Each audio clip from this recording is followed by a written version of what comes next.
le 6-9. 6h, 9h30, tous les matins sur Énergie. Il est 8h31, dans moins de 10 minutes, c'est le retour du Super 06, le numéro de téléphone portable qui peut vous sauver la vie avec, je crois, la pire demande de stage ever de la Terre et de la planète. On va écouter DJ Steak aussi. Et avant ça, voici les infos tout de suite.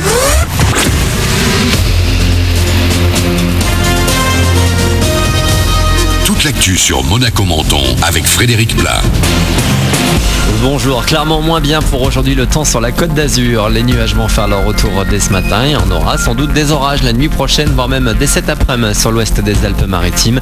Au thermomètre, ça ne bouge pas pour le moment avec jusqu'à 30 degrés. C'était la météo avec votre restaurant La Trégo, les pieds dans l'eau, port de plaisance de Cap d'Aille. On prend la route pour commencer. Vous êtes très nombreux en sortie d'A8 en arrivant par la sortie à Roquebrune ou celle de la Turbie. Du monde également sur l'avenue de la Côte d'Azur et l'avenue de France vers Monaco. Sur les rails, là ça va bien dans l'ensemble. Juste un peu de retard pour un TER vers Vintimille. Initialement prévu à 8h40, il partira avec 25 minutes de retard de Monaco. Marche vers les sommets. Les rouges et blancs rentrent de plein pied dans la Ligue des Champions aujourd'hui. Première journée pour l'ASM qui affronte ce mercredi son tombeur de Ligue Europa la saison dernière, Tottenham. Les Monégasques vont jouer devant 87 000 personnes ce soir, attendues dans le stade de Wembley. Autre équipe en Ligue des Champions ce soir, Lyon qui reçoit Zagreb. Hier, Paris a été tenu en échec par Arsenal, 1-1. On reprend les bonnes habitudes. Les syndicats s'unissent une nouvelle fois demain pour dénoncer la loi travail. Comme avant l'été, les perturbations vont se faire sentir dans plusieurs secteurs. L'éducation, les transports aussi. Pour la SNCF, les prévisions seront dévoilées dans la journée. 15% des vols sont d'ores et déjà annulés ce jeudi dans les aéroports parisiens. De leur côté, les infirmiers dénoncent leurs conditions de travail. Ils doivent se mettre en retrait aujourd'hui. Les pires parents du monde sont de retour. Marina Foïs et Laurent Lafitte se retrouvent dans Papa ou Maman 2, actuellement en cours de montage et dont la sortie est prévue début décembre avec Énergie. Dans le premier volet, ils se battaient pour ne pas avoir la garde de leur enfant. Cette fois, ils tentent de refaire leur vie sans vraiment déposer les armes. Une comédie sociale qui raconte surtout l'histoire de deux irresponsables, selon Laurent Lafitte. Dans la première partie, on s'est amusé avec ce que c'était que le divorce et ce que c'était que d'organiser une garde alternée. Et sur la deuxième partie, on s'amuse avec la garde alternée. Ils ont mis en place une garde alternée qui est absurde. C'est genre du lundi au mercredi chez maman, du mercredi au vendredi chez papa, du samedi au dimanche, mais un week-end sur deux chez maman, mais seulement les mois en breu. C'est complètement absurde. Et des années bissextiles, on inverse. Pour eux, c'est logique, pour eux, c'est juste, c'est équitable, sauf que c'est complètement absurde. Et une interview de Bertrand L'Aiguillon, Papa ou Maman 2 au ciné, ce sera le 7 décembre avec Énergie, à découvrir ce mercredi dans les salles de Monaco-Menton, War Dogs par le réalisateur de Very Bad Trip. Voilà pour votre actu, 8h34 sur Énergie Monaco-Menton, mercredi le 14 septembre, Manu dans le 6-9, bonne journée.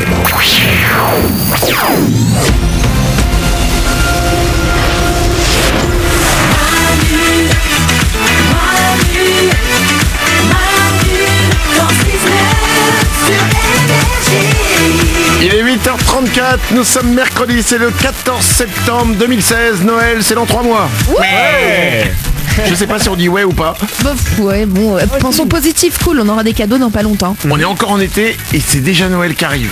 Enfin, calmons-nous, c'est déjà Noël, d'ailleurs il y a la période raclette, on commence à enclencher. On va commencer à rentrer dedans là. Ouais, alors ça devient un peu moins honteux de programmer une raclette ou une fondue là. C'est pas si honteux, c'est que là on n'a pas envie quand même, hein. Il fait un peu beau partout quoi. Enfin, on n'a pas envie certes, mais j'ai commencé à prévoir avec mes potes une future raclette, la première de l'année. T'as déjà prévu ta première raclette? Bah c'est assez sacré non? Sacré je sais pas. Ah si, c'est début octobre. Ouais. C'est bien début octobre, on est en automne. En fait moi je vais dire un truc, c'est au feeling la raclette. Ah tu crois? Par exemple, à un moment je fais j'ai envie d'une raclette. Et là faut que tu vois, c'est comme le McDo. T'as une envie de Big Mac. Ah, mais c'est pas un truc que tu programmes, toi ça doit venir du cœur quoi. Ouais, mais sauf que ça se fait à plusieurs, je vais pas la manger seule ma raclette, donc faut bien que j'organise avec des gens. J'ai déjà mangé seul une fondue. Une fondue? J'avais une envie de fondue, ouais. Tu t'es fait une casserole avec le pic et tes bouts de pain? Ouais. Mais c'est tellement triste. Non, c'est pas triste, c'est la vie. Non, mais... Seul avec ma fondue. J'étais au milieu de la forêt et je coupais du bois. C'est ce genre de plat, mais c'est honteux de les manger seuls. J'en avais une putain d'envie. C'est comme une crêpe party, tu vas pas te faire une crêpe party tout seul. Non, mais non, je fais pas des crêpes tout seul, c'est chiant, c'est trop long à faire les crêpes. Tu vois, et en plus t'as trop de pâtes pour toi tout seul. Non, mais la fondue, je l'ai fini tout seul. Hein. C'est trop mignon de tristesse. Non. Glandu. Et tu t'infligeais des gages quand tu faisais tomber ton bout de pain? tout seul, dans la fondue. Mais ben c'est mon petit plaisir à moi. Et la raclette, tu pourrais? Ou tu mets plein de pelles en même temps? Alors raclette, je vais te dire un truc que j'ai déjà fait tout seul, mais c'est pour finir. C'est-à-dire que t'as fait une raclette, t'étais chez toi, il reste du fromage, tu te dis le lendemain midi, bon, hey. Aïe, la raclette sale du lendemain midi, évidemment, ça c'est normal. Bah voilà, Ou c'est tu ça. manges même cru le fromage parce que c'est la flemme de le... Non, ça c'est... Non, là, le fromage à raclette, faut le chauffer. Micro-ondes alors. Bon, à demain. À demain pour de nouveaux conseils cuisine dégueux, évidemment. DJ Snake et Justin Bieber, ça arrive pour vous dans 2 minutes. Juste avant ça, alors là, attention, on a du lourd les amis. Qu'est-ce que cette vidéo me fait rire? On va vous la mettre sur manudansle69.com. On va vous la mettre aussi sur notre page Facebook. C'est la vidéo d'enfants qui font du rugby. Ouais. C'est un enfant australien surtout qui fait du rugby. Il n'a que 8 ans. Et en fait cet enfant, il est globalement de la taille, en hauteur, en largeur, 3 fois plus grand que les autres. Ouais. Il joue comme un pro et il défonce tout le monde. C'est-à-dire qu'il prend le ballon. Tu sais, t'as l'impression d'être dans un dessin animé. Il prend le ballon, cet enfant de 8 ans, il avance avec tous les autres enfants de 8 ans qui arrivent vers lui. Sauf que lui, d'un coup, boum, il met des tartes à droite, à gauche et il avance, il se presse même pas. Personne ne peut l'arrêter. Il défonce tout le monde, il arrive, il pose le ballon. Et ce qui est drôle, c'est que dans la vidéo, il y en a quand même 3 des comme ça, des attaques. Vendu ? Oui, à l'école ou au collège, on a tous eu ce mec plus grand que tout le monde et qui est le meilleur en sport. Mais il s'appelait David, je le détestais. Alors moi, il s'appelait Frédéric. On se rappelle C'est quoi ? Je vais vous dire, il s'appelait Frédéric Guyot. Je me rappelle, c'était un balèze comme ça. Et tu savais que tu pouvais rien faire parce que s'il commençait à hausser le ton, c'était mort. Et ben lui, il est le Frédéric Guyot en Australie, il est là, il a 8 ans. Et franchement, t'as mal pour les autres enfants. c'est clair. Mais qu'est-ce que c'est drôle. Mais c'est un bulldozer, c'est-à-dire qu'il touche du bout des doigts limite les autres joueurs et ils tombent tous comme des mouches. Pouf, pouf, pouf, Ah pouf, mais pouf. t'as l'impression que c'est un sketch quoi. Et à un moment, ils sont 5 sur lui et le mec continue à avancer en portant les 5 gamins à côté. Mais il me touche moi cet enfant parce qu'il a le gabarit d'un mec tu sais qui est un petit peu seul qu'on rejette parce qu'on a peur de lui justement. C'est ton Frédéric Guyot à toi quoi. Mais attends, mais lui c'est la star hein. C'est la star. Mais c'est la star de Ah l'équipe oui. le mec. Bah parce qu'il est craint.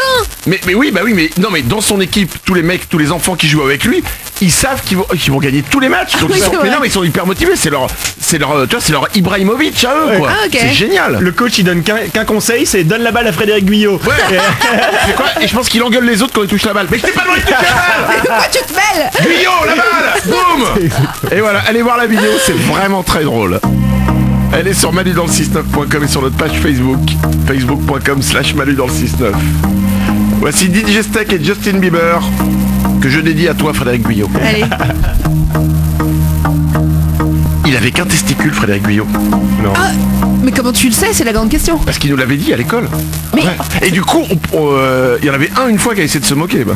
Ouh là là là. Oh l'erreur. Pas Frédéric les gars. Oh là là là. Oh, il l'a mangé. Voici DJ Steak et Justin Bieber sur Énergie. Ça se trouve il est hyper gringalet maintenant. Non. Non tu vois Non, pas? non, et même s'il l'est, je préfère même pas tenter. 8h39, bon réveil. Le Super 06 arrive dans 3 minutes sur Énergie.